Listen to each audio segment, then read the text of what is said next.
Chers amis, bonjour. J'ai une odeur d'aubépine blanche, là, derrière moi, qui me fait du bien.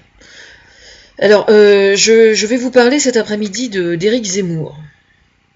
Alors, Éric Zemmour est un grand malade, hein, faut quand même le savoir. Alors, ça arrive très souvent en fait que j'ai des vidéos sur le côté, là, quand je regarde une vidéo, il y a toujours du Zemmour sur la droite que je suis censée aller regarder. Et puis comme ça me fait chier, pour être tout à fait franche, comme ça me fait chier, voilà. Alors pour information, s'il s'est fait virer n'en est pas couché, eh bien c'est grâce à moi. Voilà. Bon, je vais pas remonter sur les causes, vous avez qu'à fouiller sur internet, vous avez peut-être trouvé. Voilà. Alors la question est de savoir, est-ce qu'il doit être viré de RTL? Eh bien moi je dirais oui. Alors je vais quand même vous expliquer pourquoi.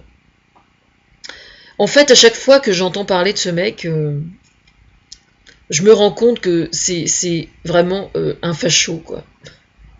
C'est vraiment un facho. Alors évidemment, c'est un peu facile, je reconnais. C'est un peu facile de coller une étiquette comme ça. C'est pas parce qu'on peut être facho et être un peu intelligent. Oui, c'est probablement son cas d'ailleurs. Le problème d'Éric Zemmour, c'est que tant qu'il n'aura pas clenché la porte du psy pour essayer de mettre un peu de clarté dans son esprit, ça pourra jamais aller, quoi. C'est pas possible. Alors là, je viens de voir justement son dernier dérapage. Alors évidemment, il paraît que la France est complètement piétinée par toute une horde de truands qui viennent des pays de l'Est, comme à l'époque les Normands, les Normands, les Arabes, oui, parce que les Normands et les Arabes ont le point commun qu'ils ont des hordes de truands qui piétinent la France du nord au sud, en long, en large et en travers. Oui, les Normands et les Arabes, vous avez bien entendu. Excusez-moi, j'ai besoin de me détendre un peu cet après-midi. C'est effarant, ce mec-là est vraiment con, quoi. Faut quand même le savoir. Non, mais en plus, le dernier dérapage en question, si vous allez le revoir, vous vous rendez compte que, alors il critique tout ce qui est dit dans les médias, et il dit qu'en fait le problème de l'immigration est noyé sous un amoncellement de chiffres, de statistiques, etc. Et donc qu'est-ce qu'il fait pour étayer ses théories à lui? Eh bien c'est de sortir des pourcentages et des statistiques lui aussi. Voilà, quoi, c'est complètement con, voilà. Lui prône, donc il doit voter Front National, je suppose, et puis il doit rencontrer Marine Le Pen assez souvent, hein, très probablement, parce que ils sont tout à fait sur la même longueur d'onde, c'est-à-dire rétablir les frontières, etc., etc.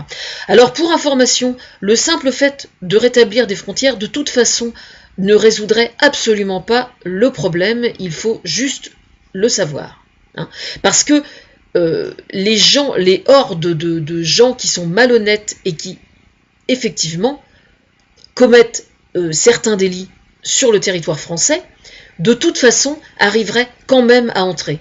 Ils entreraient de façon différente, de façon parfaitement légale, généralement sous couvert d'identités différentes, sous couvert, pas d'identités différentes, mais sous des statuts différents. Des statuts respectables, des statuts d'entrepreneurs, des cols blancs, voilà. Parce que c'est comme ça que travaillent les mafias, hein. Et les mafias s'adaptent aux législations. Voilà, hein. Alors, déjà, il accuse le gouvernement français de taire ce qui se passe réellement, ce qui est rigoureusement faux. La preuve, c'est qu'il y a eu hier soir une émission à envoyer spécialement sur le sujet. Donc c'est bien la preuve qu'au contraire, on ne tait pas, mais qu'on dit bien ce qui se passe. Donc déjà, ça c'est une chose. Ensuite, les agriculteurs en question qui s'équipent pour ne plus être volés chez eux, ça n'est pas parce qu'ils s'équipent que systématiquement ils sont contre l'Europe. Non, absolument pas. Pas du tout, non. Ça les emmerde, évidemment que ça les emmerde, c'est tout à fait légitime. C'est normal, ils se sentent agressés. De là à dire qu'ils deviennent aussi cons que Zemmour, non, non, non. Les agriculteurs et les gens qui sont les victimes ne sont pas aussi cons que Zemmour. Non, non, non, ils sont beaucoup plus intelligents en général. Faut le savoir quand même, hein. Alors justement, parlons-en. La lutte contre la délinquance sur le plan européen. Pour information, moi je suis à l'origine d'un bon coup de boostage, je ne sais pas comment si on peut dire ça comme ça. J'ai beaucoup boosté, moi, la lutte contre certains trafics et contre certaines mafias au niveau européen. Voilà, il faut le savoir. Par exemple, j'ai été consultée au sujet des vols de métaux, par exemple, sur les voies ferrées, etc., etc. J'ai été consultée sur ces choses-là, notamment. Mais il y a longtemps déjà. Et donc j'avais donné mon point de vue et je n'ai pas à développer plus ici parce que ça ne concerne certainement pas Zemmour, ni quoi que ce soit d'autre, ni qui que ce soit sur Internet, ça ne concerne que la gendarmerie, et donc je passe par l'intermédiaire de Thomas Fersen quand je travaille sur ce genre de sujet. Ensuite, sur le plan européen, il est prévu aussi que l'on travaille beaucoup au niveau du proxénétisme, notamment, tout ceci va se faire en fait justement par coopération entre États européens les uns envers les autres. C'est-à-dire que grâce à moi, le travail d'Interpol se trouve particulièrement boosté et particulièrement efficace. N'en déplaise à Marine Le Pen et n'en déplaise à Monsieur Zemmour. Parce qu'aujourd'hui, on fait comment dire, il y a des découvertes technologiques, etc., pour suivre le déplacement de certaines personnes au niveau européen. Parce que, par exemple, certaines mafias de certains pays vont être actifs dans un certain pays parce qu'il y a des faiblesses au niveau des lois à un moment donné, ça va être corrigé, donc après ils vont émigrer dans un autre pays d'Europe, etc., etc. Ce qui est malheureusement, c'est comme ça, quoi. Je veux dire, ils n'en veulent pas particulièrement à la France, eux ce qu'ils veulent c'est gagner du pognon.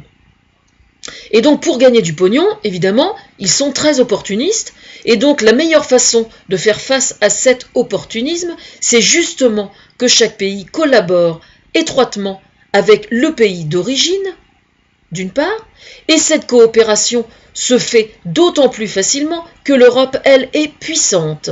Voilà. Ce qui fait qu'en fait, c'est une magnifique démonstration de ce que l'Europe est en droit de faire et en droit d'espérer au niveau efficacité. Plus l'Europe sera forte et plus la lutte contre la délinquance sur le plan européen sera puissante. Et j'emmerde Zemmour. Voilà. Est-ce qu'il doit être viré de RTL ? Oui.